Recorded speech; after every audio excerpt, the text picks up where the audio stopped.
Good morning, students. Yesterday, we had a discussion regarding the formulation of LPP plus how to solve an LPP. I only discussed with you the two methods of solving the LPP. One was the corner point method. This is also known as the graphical method to solve an LPP problem. And the other is the isocosting method, though this method is also known as simplex method, but as it is not covered in a book, वो text book में covered नहीं है, so I won't be discussing this method with you. हम सिर्फ एक ही method पे stress करेंगे, that is corner point method. और ये method का use क्या है? ये method का use है कि जब आप LPP का लीनियर प्रोग्रामिंग का कोई फॉर्मुलेशन कर लेते हो, मैथमेटिकल फॉर्मुलेशन मतलब सारी इनइक्वालिटीज़ लिख लेते हो, जो इनइक्वालिटीज़ उस पर्टिकुलर क्वेश्चन में आ रही है, आपने सारी इनइक्वालिटीज़ लिख ली, ऑब्जेक्टिव फंक्शन आइडेंटिफाई कर लिया, आइडेंटिफाई करने के बाद में ये भी आइडेंटिफाई कर लिया कि उसको मैक्सिमाइज करना है कि मिनिमाइज करना है, ये दोनों बातें भी आपने आइडेंटिफाई कर ली, तो आगे उसका मैक्सिमम और मिनिमम वैल्यू का आंसर कैसे निकालना. कल जो मेरी आपसे बात हुई थी वो डायरेक्टली मैंने आपको इनइक्वालिटीज़ दी थी, ऑब्जेक्टिव फंक्शन दिया था और मैंने आपको फीसिबल रीजन निकालने के लिए आपको सजेस्ट करा था. आज मैं आपको एक्सप्लेन करूंगा कि कॉर्नर पॉइंट मेथड काम कैसे करती है एक वर्ड प्रॉब्लम के ऊपर और इसका आंसर कैसे निकाला जाता है. इस एग्जाम्पल को एग्जीक्यूट करने के लिए मैंने आपकी बुक का ही एक क्वेश्चन कंसिडर करा है, that is question number 8 page number 244. जो आपकी नई टेक्स्ट बुक है उसका क्वेश्चन नंबर 8 मिसलेनियस प्रॉब्लम का क्वेश्चन है, क्वेश्चन नंबर 8 पेज नंबर 244. ठीक है, तो मैंने वो क्वेश्चन को पूरा सॉल्व करके आपको समझाया है कि कैसे वो वर्ड प्रॉब्लम्स को एग्जीक्यूट करना और कैसे उनसे आंसर्स बाहर निकालना. सबसे पहले जब भी आपको वर्ड प्रॉब्लम आया, आप हमेशा ऐसा टेबल बना के स्टार्ट करो. वर्ड प्रॉब्लम आपको भी समझने को आसान, चेक करने वाले को भी समझने को आसान, है ना. तो हमेशा आई वुड सजेस्ट कि जब भी आपको वर्ड प्रॉब्लम आए, नॉर्मल प्रॉब्लम आया एलपीपी का जिसमें सब कुछ बता दिया है तो कोई प्रॉब्लम नहीं है, लेकिन वर्ड प्रॉब्लम वाले क्वेश्चंस में हमेशा I would suggest you start with drawing such a table. अगर आप क्वेश्चन नंबर 8 को पढ़ो तो मैं आपको बता देता हूं कि क्वेश्चन नंबर 8 में क्या क्या दिया गया है. क्वेश्चन नंबर 8 में बताया गया है कि एक कंपनी है जो दो टाइप के प्रोडक्ट्स बनाती है, बाइसिकल और ट्राइसिकल. तो मैंने एक टेबल बनाया, उसमें एक जगह लिखा प्रोडक्ट क्या क्या बनता है, बाइसिकल बनती है, ट्राइसिकल बनती है. बाइसिकल जब बनाती है तो कंपनी को 180 रुपीज़ का प्रॉफिट होता है एक बाइसिकल के पीछे. सिमिलरली एक ट्राइसिकल बनाती है तो 220 रुपीज़ का प्रॉफिट होता है एक पीस के पीछे. बाइसिकल और ट्राइसिकल बनाने के लिए दो टाइप की मशीन्स कंपनी के पास हैं. बाइसिकल बनाने के लिए जो ए नाम की मशीन है वो 6 घंटे काम करती है और जो बी नाम की मशीन है वो 3 घंटे काम करती है ना. और ट्राइसिकल बनाने के लिए जो ए नाम की मशीन है वो 4 घंटे काम करती है और जो बी नाम की मशीन है वो एक पीस बनाने के लिए 10 घंटे काम करती है. मैक्सिमम मशीन ए को आप 120 आवर्स चला सकते हो, इससे ज़्यादा नहीं चला सकते मशीन ए को. और similarly machine B maximum time limit operational maximum time limit उसका 180 आवर्स है. मतलब मशीन बी को आप 180 आवर्स तक ही ऑन रख सकते हो, उसके बाद आपको उसको बंद ही करना पड़ेगा. मतलब प्रोडक्शन, ये लिमिटेशन है आपके ऊपर कि भाई आप मशीन बी 180 आवर्स से, वो ऐसा डिज़ाइन ही ऐसा है मशीन का कि 180 आवर्स से ज़्यादा वो काम नहीं कर पाती दिन में. और जो दूसरी मशीन ए है वो 120 आवर्स से ज़्यादा नहीं काम कर सकती दिन में. तो ये एक तरीके से हमारे ऊपर कॉन्स्ट्रेंट्स हैं, लिमिटेशंस हैं. अब देखो, मैं इसका सबसे पहले मैंने ये चार्ट बना लिया इस क्वेश्चन में और मैं आपसे बोलूँगा आप हर क्वेश्चन में वर्ड प्रॉब्लम के ये चार्ट ऐसे बना लिया करो जिसमें एक तरफ प्रोडक्ट्स हैं, क्या क्या बना रहे हो, है ना, उसका कॉस्टिंग या प्रॉफिट एक तरफ लिख के रखो कि उसको बनाने पे कितना प्रॉफिट होता है, सेकंड चीज़ को बनाने पे मैक्सिमम टाइम लिमिट ए मशीन का कितना है वो मेंशन करके रखो, बी मशीन का कितना है वो मेंशन करके रखो। देखो नीचे मैंने करके रखा है ना।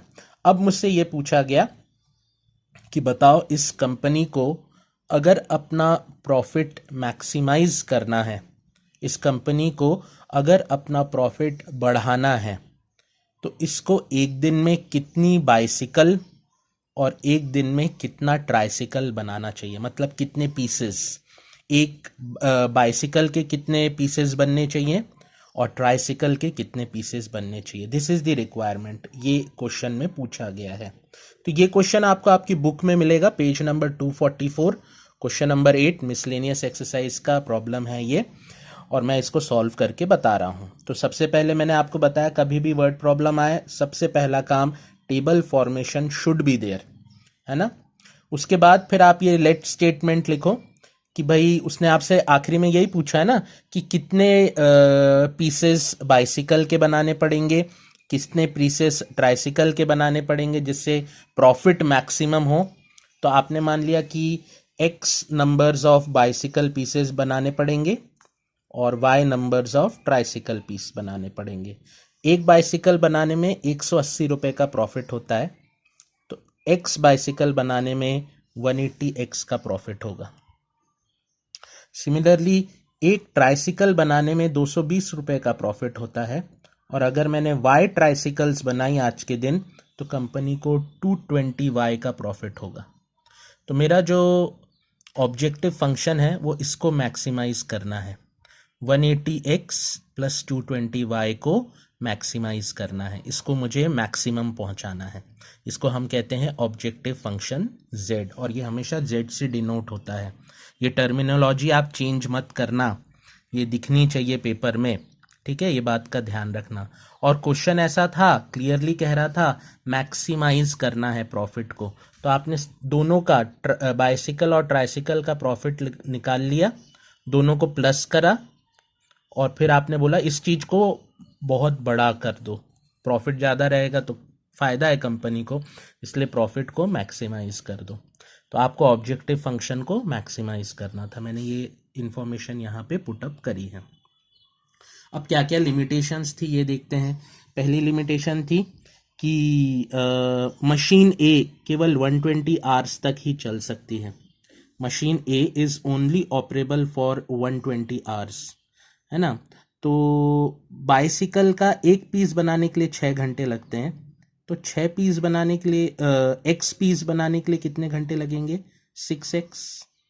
और ट्राइसिकल का एक पीस बनाने के लिए 4 घंटे लगते हैं, तो y पीस बनाने के लिए कितने लगेंगे, 4y।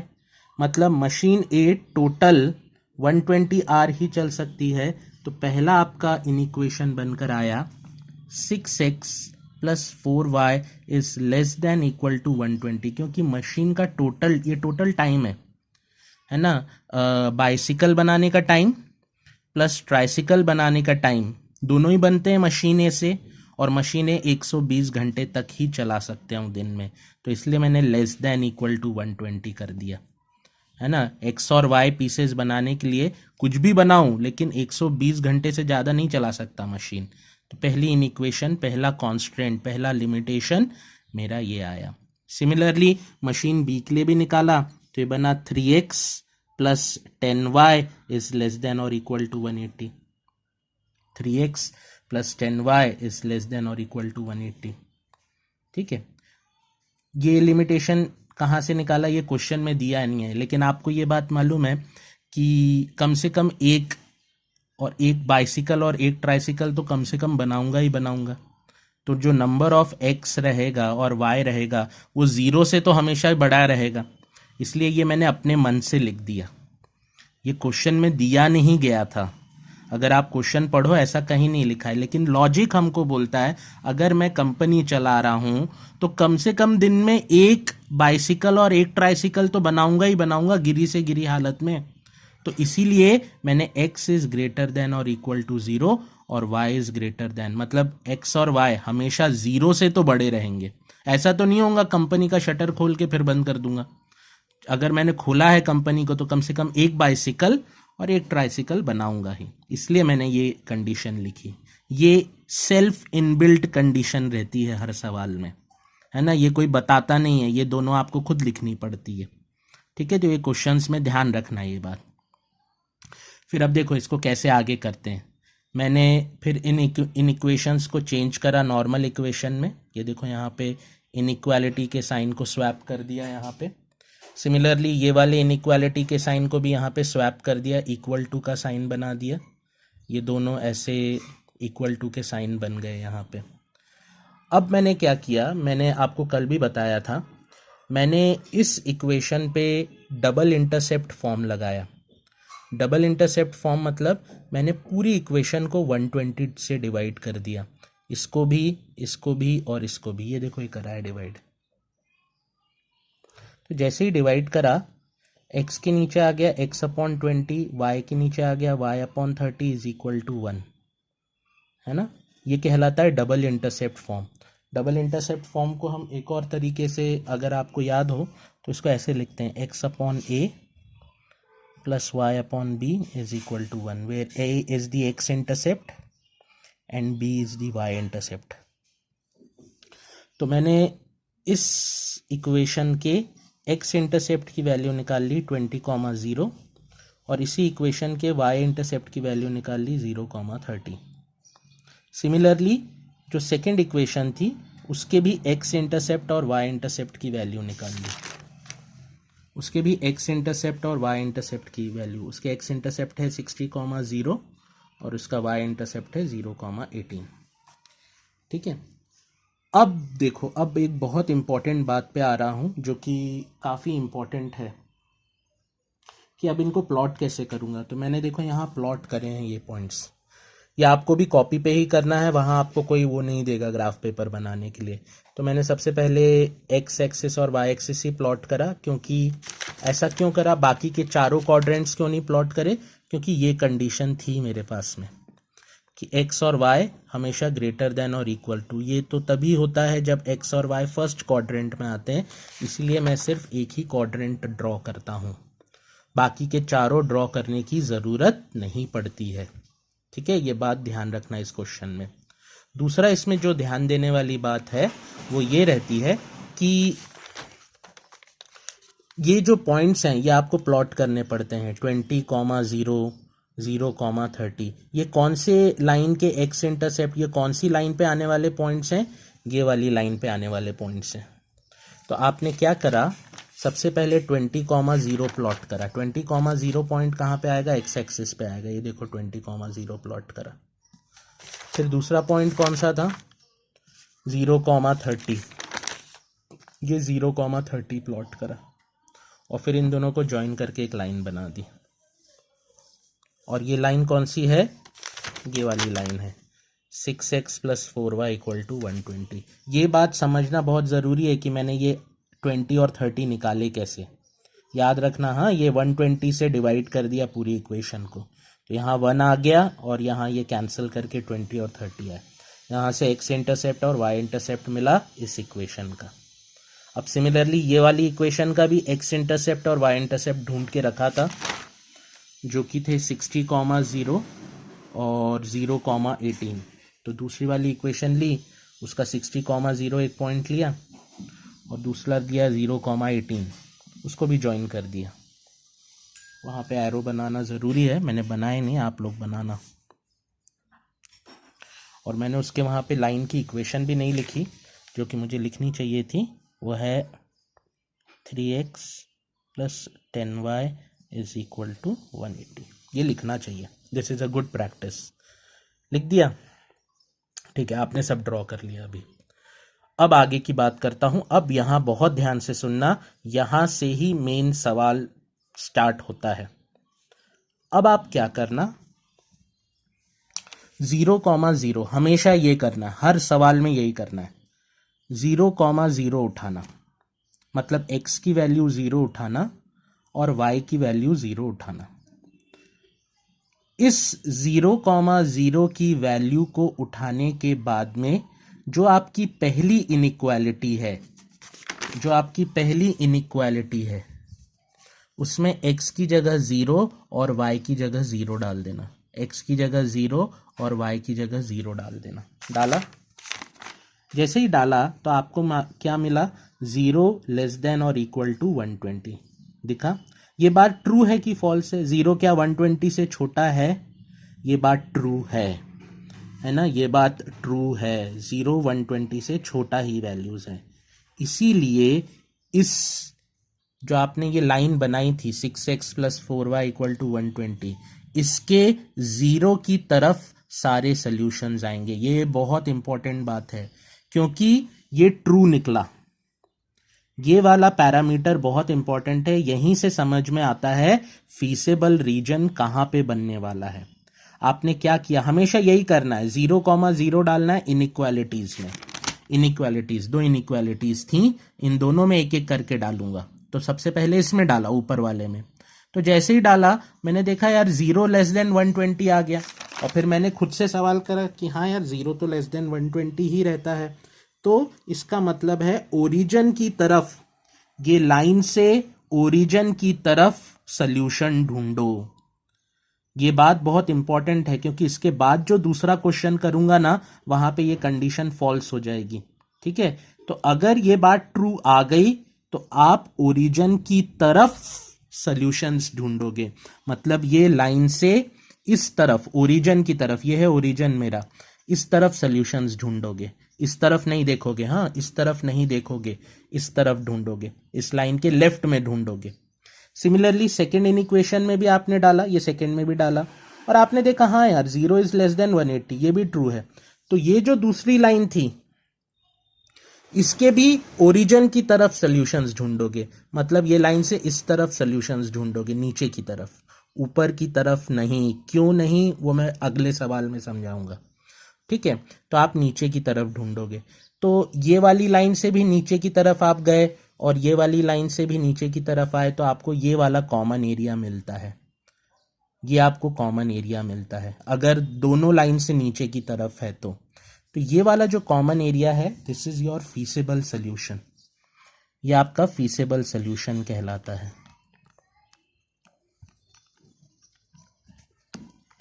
This is your feasible solution. अब इस फीसिबल सॉल्यूशन में आपको एक बाउंडेड रीजन दिख रहा है, यहां पे OABC नाम से एक बाउंडेड रीजन दिख रहा है आपको यहाँ पे। इन चारों के कोऑर्डिनेट्स निकाल लिए। देखिए O का है तो 0,0 ही रहेगा, A का रहेगा 20,0, B का रहेगा 10,15। मैंने देखा ये 10 है और ये 15 है, 14 और 16 के बीच में जा रहा है ये, और C रहेगा 0,18। अब इन चारों वैल्यूज को ऑब्जेक्टिव फंक्शन में एक एक करके डालो, x और y की जगह। तो जब आपने 0,0 डाला O पॉइंट तो आपको z की वैल्यू 0 मिली। Z2 में 20,0 डाला तो आपको वैल्यू ये मिली। Z3 में डाला तो ये मिली। Z4 में डाला तो आपको ये वैल्यू मिली। अब आपको याद था ये क्वेश्चन आपको मैक्सिमाइज करना था, शुरू में ही मैंने लिखा था। तो अब आप यहाँ देखो मैक्सिमम वैल्यू कहाँ पे मिली, कौन सा वैल्यू मैक्सिमम है। ये जो वैल्यूज हैं ये कहाँ पे सब्स्टिट्यूट करना है, ऑब्जेक्टिव फंक्शन में x और y की जगह पर, और फिर आंसर निकालने हैं और उसमें देखना है सबसे बड़ा आंसर कौन सा आ रहा है। तो मैंने देखा Z3 वाला आंसर सबसे बड़ा है, और वो कब आ रहा है, जब x की वैल्यू 10 रहे और y की वैल्यू 15 रहे। मतलब इस कंपनी को एक दिन में 10 बाइसिकल अगर बनाएगी और 15 ट्राइसिकल अगर बनाएगी तो ये कंपनी प्रॉफिट में जाएगी, मैक्सिमम प्रॉफिट जनरेट करेगी। तो यहाँ से आपने x और y का आंसर निकाला 10 और 15। सो आई होप ये क्वेश्चन आपको आया होगा समझ में, है ना।